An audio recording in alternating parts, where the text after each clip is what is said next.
Hi friends, வணக்கம். இன்றைக்கி கோயந்தரி வீட்டில் என்ன சமையல்னு பார்க்கலாம். காலை டிஃபன் சப்பாத்திப்பா. அப்புறம் அது தொட்டுக்கிறதுக்கு வெள்ளை கொண்டக்கடலை கிரேவி. சரிங்களா? வெள்ளை கொண்டக்கடலை கிரேவியும் பாருங்கள்.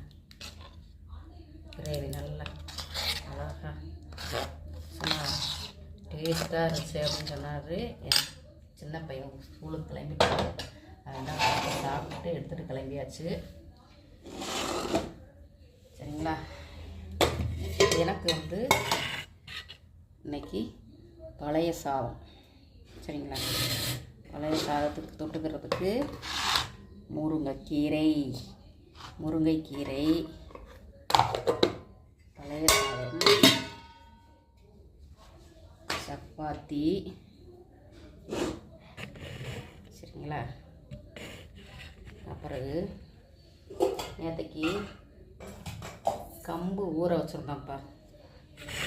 முளைக்கட்டின கம்பு இன்னைக்கு அப்புறமேல் சாப்பிட்லாம் அப்படின்ட்டு ஊற வச்சு நைட்டு ஃபுல்லாக அப்படியே விட்டாச்சு.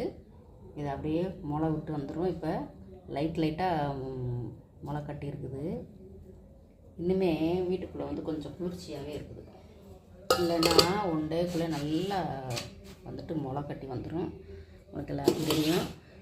காலையில் முளை கட்டின பயிறு வகைகள், சிறுதானிய வகைகள் அப்படின்ட்டு சாப்பிடலாம் அப்படின்னு ஊற வச்சுருக்கோம். வாங்க நீங்களும் கோஞ்சரி வீட்டில் சாப்பிட்றதுக்கு. அப்புறம் இன்றைக்கி குறிப்பு பார்த்தீங்கன்னாப்பா,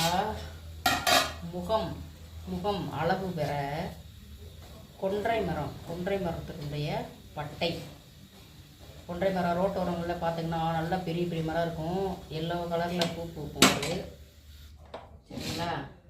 எத்தனை பேர் பார்த்துருக்கீங்கன்னு தெரியல, கமெண்டில் சொல்லுங்கள். அந்த வேர் இல்லைன்னா பட்டை உங்களுக்கு ரெண்டில் எது கிடைக்குதோ, மோஸ்ட்லி பட்டை தான் கிடைக்கும். வேர் அவ்வளோ பெரிய மரத்தில் இருக்க முடியாது. சரிங்களா? அந்த மரத்தினுடைய பட்டையை காய வச்சு பொடி பண்ணி நம்ம முகத்தில் பூசிட்டு வந்தோம் அப்படின்னா முகம் பளபளன்னு வசீகரமாக இருக்கும். சரிங்களா? அதை யாருக்கு கிடைக்குதோ அதை பயன்படுங்கப்பா. இயற்கையே நமக்கு மருந்தாகவும் நம்ம உடல் மேனிகள் பளபளக்கவும் இயற்கையே கொடுக்குது. நமக்கு என்னென்ன இதெல்லாம் நமக்கு கிடைக்குதோ அது